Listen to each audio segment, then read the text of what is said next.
우리 경험 많으신 선배님들, 1997년 외환위기 때 그 매서웠던 겨울 기억하시나요? 평생 피땀 흘려 일군 직장과 집이 하루아침에 날아가는 걸 우리는 두 눈으로 똑똑히 봤습니다. 그런데 참 이상하죠? 요즘 시장 돌아가는 꼴을 보면 그때의 서늘한 바람이 다시 부는 것 같아 마음이 참 무겁습니다. 한국은행이 시장을 살리겠다고 돈을 어마어마하게 풀고 있는데 이상하게도 금리는 널뛰기를 하고 있습니다. 수백조 원이 묶인 부동산 PF가 언제 터질지 모르는 시한폭탄이 되어버렸기 때문입니다. 우리 선배님들의 소중한 노후 자산을 지킬 수 있는 마지막 탈출 기회. 제가 오늘 안전하게 안내해 드릴 테니 끝까지 함께 해주셔요. 그때 그 시절 금반지 모으고 허리띠 졸라매며 버텨오신 우리 구독자님들이시잖아요.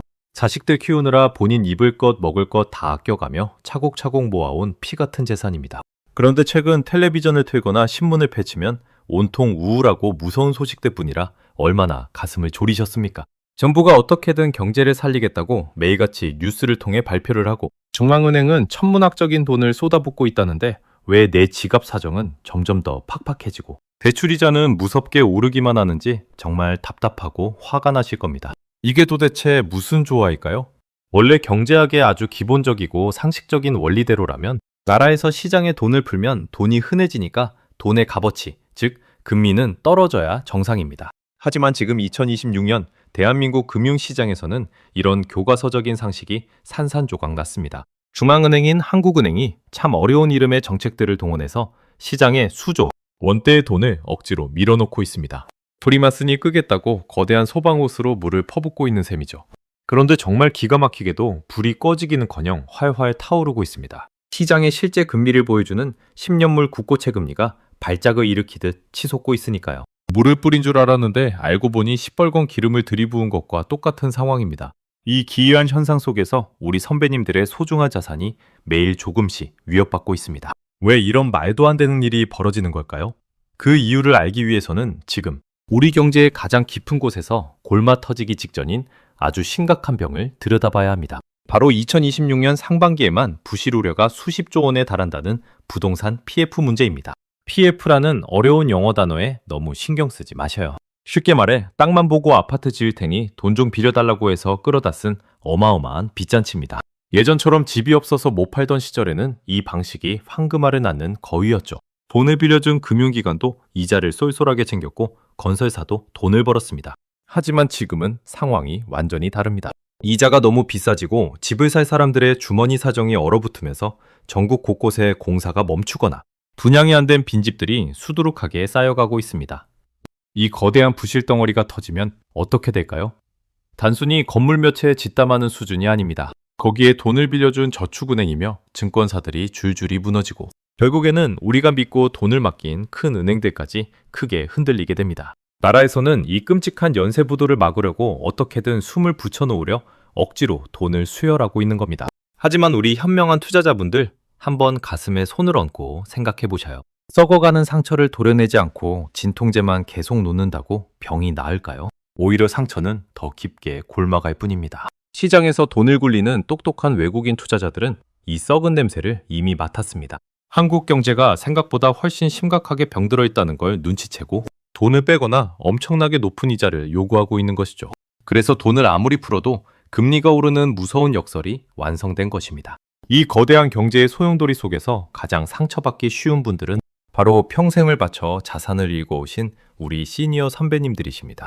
혹시라도 계좌가 반토막 날까 불안해서 밤잠을 설치고 계신 분들이 많으실 텐데 그 마음 제가 누구보다 잘 알고 있습니다. 절대 우리 선배님들 잘못이 아닙니다. 폭풍우가 몰려오고 하늘이 먹구름으로 뒤덮일 때 가장 위험한 행동은 아무것도 하지 않고 가만히 서 있는 것입니다. 두렵다고 눈을 감아버리면 거센 파도에 휩쓸려 평생 모은 소중한 자산을 한순간에 잃어버릴 수 있습니다. 지금 우리에게 필요한 것은 막연한 두려움이나 정부가 알아서 해주겠지 않은 헛된 희망이 아닙니다. 제가 오늘 우리 구독자님들의 든든한 등대이자 따뜻한 길잡이가 되어드리겠습니다. 어려운 경제 용어는 다 빼고 우리네 삶과 직결된 생생한 이야기로 지금 이 위기를 어떻게 헤쳐나가야 할지 그 명쾌한 해답을 제시해 드릴 테니까요. 자, 그럼 한국은행의 눈물겨운 돈풀기가 왜 오히려 우리 경제를 갉아먹는 독약이 되고 있는지, 그리고 이 현상이 우리 선배님들의 통장 잔고를 구체적으로 어떻게 위협하고 있는지 그 서늘한 진실의 문을 본격적으로 열어보겠습니다. 조금 무서운 이야기일 수도 있지만 이 고비를 넘겨야만 안전한 미래를 지킬 수 있으니 제 손 꽉 잡고 따라와 주셔요. 우리 선배님들 본문 첫 번째 파트 시작하겠습니다. 지금 돌아가는 이 복잡하고 어지러운 상황을 우리 구독자님들 이해하시기 참 쉽게 딱 4명의 등장인물로 풀어서 설명해 드릴게요. 첫 번째는 아픈 환자에게 진통제를 놔주는 의사, 바로 한국은행입니다. 두 번째는 지금 병상에 누워서 링거를 꽂고 겨우 숨만 쉬고 있는 부동산 PF와 건설사들이고요. 세 번째는 이 환자에게 병원비를 빌려줬다가 발을 빼지도 못하고 같이 물려버린 금융기관들입니다. 마지막 네 번째는 이 모든 상황을 아주 차갑게 지켜보면서 언제 돈을 빼서 도망칠까 눈치만 보고 있는 외국인 투자자들입니다. 이렇게 들으시니 지금 시장이 얼마나 아슬아슬한 얼음판 위를 걷고 있는지 조금 그림이 그려지시나요? 그런데 여기서 정말 뼈아픈 이야기를 하나 짚고 넘어가야겠습니다. 나라 경제가 흔들리는 게 내 삶이랑 무슨 상관이냐고 물으실 수도 있지만 이게 참 무서운 게 우리 가족들의 밥줄을 직접적으로 조여오기 때문입니다. 먼저 한창 일할 나이인 20, 30대 우리 자녀 세대들 이야기를 해볼까요? 무리해서 빚을 내어 내 집 마련을 한 청년들이 참 많습니다. 한국은행이 돈을 풀어도 시장금리가 올라가 버리니 시중은행의 대출이자도 덩달아 뜁니다. 대출금리가 1%포인트만 올라도 1년에 갚아야 할 이자가 수백만 원씩 불어납니다. 월급은 뻔한데 은행에 바쳐야 할 돈만 늘어나니 결국 견디지 못하고 피 같은 집을 헐값에 넘겨야 하는 무서운 일이 벌어지고 있습니다. 우리 자식들 고생하는 거 보면 부모 마음이 얼마나 미어집니까? 그럼 한창 자녀들 키우며 돈 들어갈 곳 많은 40, 50대는 안전할까요? 대한민국 40, 50대 재산의 70% 이상이 부동산이라는 든든하지만 무거운 콘크리트에 묶여 있습니다. 이자가 비싸지니 집을 사려는 사람이 뚝 끊기고 거래가 완전히 얼어붙었죠. 사업자금이나 애들 대학 등록금으로 당장 현금이 급한데 집은 팔리지 않으니 장부상으로는 부자지만 실제 지갑은 텅 비어버리는 경제적 지식 상태에 빠지게 됩니다. 가장 억울하고 속상한 건 바로 60대 이상 우리 선배님들이십니다. 평생 위험한 투자 한 번 안 하시고 꼬박꼬박 은행 예금 붓고 연금 타서 생활하시는 우리 구독자님들조차 이 위기에서 자유롭지 못합니다. 나라에서 억지로 돈을 풀면 결국 돈의 가치가 떨어지는 인플레이션이 찾아옵니다. 통장에 찍힌 숫자는 그대로인데 마트 가서 장바구니에 파 한 단, 두부 한 모 담기가 무서울 정도로 생활 물가가 폭등합니다. 평생을 바쳐 모은 은퇴 자금이 눈에 보이지 않는 세금에 갉아먹히듯 매일 조금씩 녹아내리고 있는 겁니다. 정말 속이 상하고 억울하시죠? 이쯤 되면 속으로 이런 생각 드실 겁니다. 그래도 나라가 망하게 두겠어? 정부가 나서서 다 살려주지 않겠어? 하고 말이죠. 그 마음 저도 충분히 100번, 1000번 이해합니다. 너무 불안하니까 지푸라기라도 잡고 싶은 심정이시잖아요. 하지만 우리 선배님들 이 헛된 희망이 얼마나 무서운 독약인지 아셔야 합니다. 아이가 뛰어놀다 넘어질까봐 바닥에 항상 푹신한 매트리스를 깔아주면 아이는 스스로 걷는 법을 배우지 못합니다. 그러다 매트리스가 없는 곳에서 넘어지면 정말 크게 다치게 되죠. 지금 한국은행이 풀어주는 돈이 바로 그 매트리스 같은 겁니다. 진작에 문을 닫았어야 할 부실한 기업들과 위험한 프로젝트들이 그 돈으로 억지로 생명을 연장하고 있습니다. 사고를 쳐도 나라가 살려줄 거라는 무서운 믿음이 퍼지면서 시장 전체가 병들어가고 있는 겁니다. 결국 골물대로 골문 상처는 언젠가 터지기 마련이고 그 피해는 고스란히 우리 선배님들처럼 선량한 사람들의 몫이 될 수밖에 없습니다. 이 본문. 제 이야기를 여기까지 들으시면서 속으로 이런 생각 드시는 분들 분명히 계실 겁니다.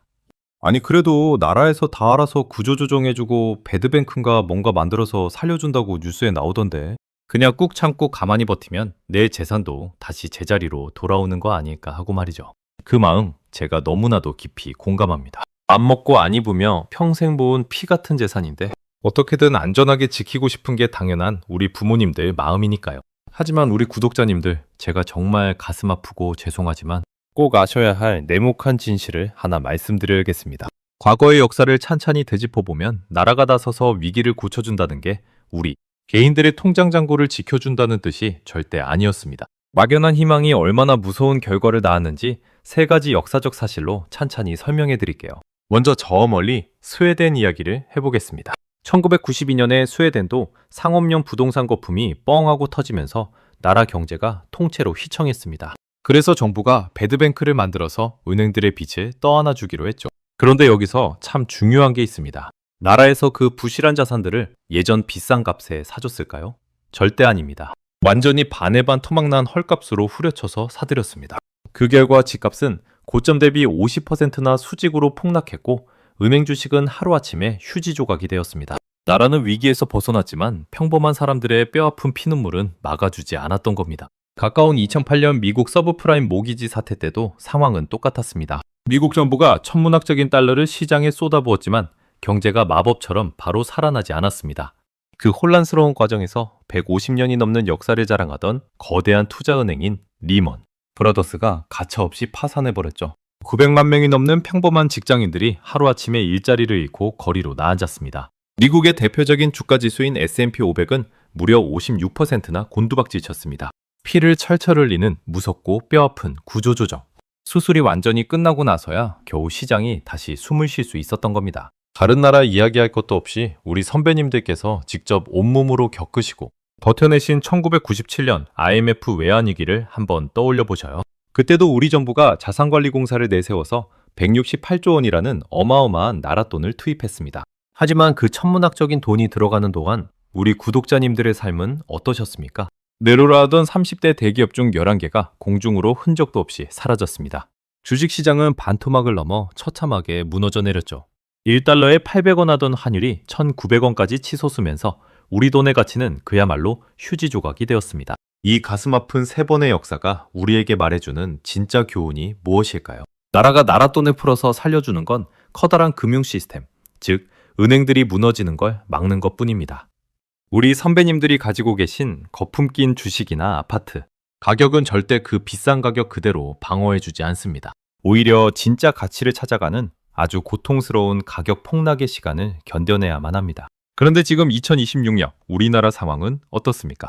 아직 그 아픈 수술대 위에 올라가지도 못한 상태입니다. 고마 터진 부동산 PF라는 폭탄을 해체할 용기가 없어서 겉에다 돈이라는 테이프만 칭칭 감아두고 당장 터지는 소리만 막고 있는 중입니다. 똑똑하고 냉정한 외국인 투자자들이 이 무서운 폭탄을 보고 가만히 있을 리가 없죠. 그래서 한국 시장은 겉만 멀쩡하지 속은 골맞다며 등을 돌리고 있고 그 위험한 대가로 우리나라의 채권금리만 유독 미친 듯이 치솟고 있는 것입니다. 제가 이 서늘하고 무서운 이야기를 드리는 이유는 우리 경험 많으신 선배님들 겁주려는 게 절대 아닙니다. 큰 소나기가 쏟아질 걸 미리 알면 튼튼한 우산을 준비할 수 있듯이 이 거대한 위기의 실체를 비스듬히 피하지 않고 정확히 마주하셔야만 우리 구독자님들의 소중한 노후 자산을 뺏기지 않고 안전하게 지켜낼 수 있기 때문입니다. 본문 3.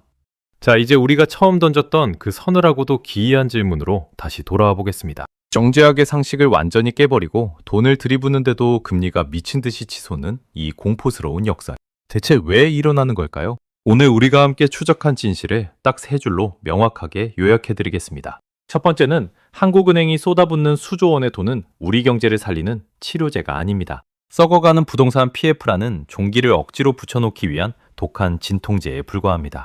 두 번째는 과거의 모든 역사적 구조조정과 배드뱅크 사례들은 결국 우리 같은 개인 투자자들의 자산을 무자비하게 반토막 내는 잔혹한 살육의 과정이었습니다. 세 번째는 이 모든 썩은 기둥의 진실을 눈치챈 똑똑한 외국인들은 이미 한국 시장을 위험하다고 판단하고 거대한 자본을 탈출시키고 있습니다. 선배님들, 진실을 마주하니 기분이 어떠십니까? 눈앞이 캄캄하고 당장 내일 아침 눈 뜨면 내 통장 잔고가 사라져 있을 것 같은 공포감에 휩싸이셨을 겁니다. 하지만 우리 현명한 구독자님들, 위기는 언제나 두 개의 얼굴을 가지고 있습니다. 준비하지 않은 사람에게는 모든 것을 앗아가는 무서운 파괴의 얼굴로 다가오지만 계기판을 보고 차분히 대비한 사람에게는 평생의 부를 거머쥘 수 있는 기회의 얼굴로 다가옵니다. 남들이 공포에 질려 소중한 자산을 헐값에 집어던질 때 우리는 그 자산을 여유롭게 주워 담아 최후의 승리자가 되어야 합니다. 그래서 지금부터 영상을 끄자마자 당장 우리 선배님들의 계좌를 지키기 위해 실행해야 할 구체적인 본 생존 액션 플랜을 제시하겠습니다. 막연한 위로 따위는 하지 않겠습니다. 지금 당장 이 3가지 지침을 행동으로 옮기셔요. 첫 번째 플랜입니다. 당장 스마트폰을 들어 증권 앱을 켜십시오. 지금 당장 선배님들의 계좌 포트폴리오를 냉정하게 해부해야 합니다. 무리하게 빚을 낸 부동산 관련 이체나 부실 PF 우려가 있는 중소형 건설사 주식, 그리고 고금리 타격을 정통으로 맞는 한계 기업의 주식이 있다면 단 1%의 미련도 갖지 마셔요. 본전이 오면 팔겠다는 그 안이한 희망 회로가 여러분을 더 큰 파산으로 이끕니다. 손실이 났더라도 지금 당장 과감하게 비중을 줄이고 현금 비중을 전체 자산의 최소 30% 이상으로 강제 확보하십시오. 폭락장이 왔을 때 현금이 없는 사람은 총알 없이 전쟁터에 나간 보병과 같습니다. 당장 실탄을 장전하셔요. 두 번째 플랜입니다. 오늘부터 당장 안전자산 환승 시스템을 구축하십시오. 우리 원화 가치가 폭락하는 시기에는 원화로 쥐고 있는 현금마저 휴지 조각이 됩니다. 대한민국 경제에 방어선이 들렸을 때 우리 선배님들을 지켜줄 유일한 구명조끼는 달러와 금입니다. 은행 앱을 켜서 달러 예금 계좌를 지금 당장 개설하십시오. 그리고 매월 들어오는 소득의 일정 비율을 기계적으로 달러와 금, 관련 ETF에 분할 매수하도록 당장 자동이체를 설정하십시오. 환율이 오르고 내리는 것에 연연하지 마셔요. 이것은 투자가 아니라 내 자산의 붕괴를 막기 위한 생존용 보험 가입입니다. 세 번째 플랜입니다. 매일 아침 눈을 뜨자마자 5대 생존 계기판을 확인하십시오. 자동차 운전석에 앉으면 속도계와 연료계를 보듯 우리 선배님들은 이제 자욱한 안개 속 도로를 달리기 위해 다음에 5가지 경제 계기판을 매일 체크해야 합니다. 첫째, 국고채 10년물 금리입니다. 현재 3%대 중반인 이 수치가 4%를 향해 치솟기 시작한다면 내부 시스템의 균열이 걷잡을 수 없이 벌어졌다는 최초의 경고등입니다. 둘째, 원달러 환율입니다. 환율이 1,500원을 위협한다면 그것은 글로벌 자본이 대한민국의 사형 선고를 내리고 탈출하고 있다는 명백한 증거입니다. 셋째, 외환 보유고입니다. 대한민국 금고가 급격히 마르고 있다면 환율을 방어할 국가의 실탄이 바닥났다는 무서운 신호입니다. 넷째, 부동산 PF 실질 연체율입니다. 가장 취약한 저축은행과 증권사의 연체율이 10%를 넘나드는지 확인하십시오. 10% 돌파는 폭탄의 뇌관에 불이 붙었다는 뜻입니다. 다섯째, 외국인 순매수 동향입니다. 외국인이 주식과 채권을 수조 원 단위로 무자비하게 내팽개치고 있다면 뒤도 돌아보지 말고 현금 확보의 속도를 최대치로 올려야 합니다. 선배님들, 이 5가지 계기판이 동시에 빨간불을 뿜어내는 최악의 날이 올지도 모릅니다. 하지만 우리 구독자님들은 이제 더 이상 속수무책으로 당하는 희생자가 아닙니다. 계기판을 보며 스스로 경로를 수정하고 폭풍이 지나간 후 헐값에 쏟아지는 우량 자산을 싹쓸이할 수 있는 현명한 사냥꾼으로 거듭나셨습니다. 상상해보셔요. 남들이 피눈물을 흘리며 거리에 나앉을 때 우리 선배님들은 폭락한 시장에서 위대한 기업의 주식과 핵심 입지의 부동산을 여유롭게 쇼핑하고 계실 것입니다. 그리고 10년 뒤 성공적으로 은퇴하는 그날 거울 속 자신을 보며 이렇게 미소 짓게 될 것입니다. 그때 그 위기가 내 인생을 완벽하게 바꿔놓았어 라고 말입니다. 대한민국의 위기는 이미 시작되었습니다. 이 붕괴의 끝에서 우리 선배님들은 자산을 잃은 패배자가 되시겠습니까? 아니면 새로운 부를 창출한 승리자가 되시겠습니까? 제 영상이 괜찮으셨다면 구독 부탁드립니다. 다음에 더 유익한 영상으로 찾아오겠습니다. 감사합니다.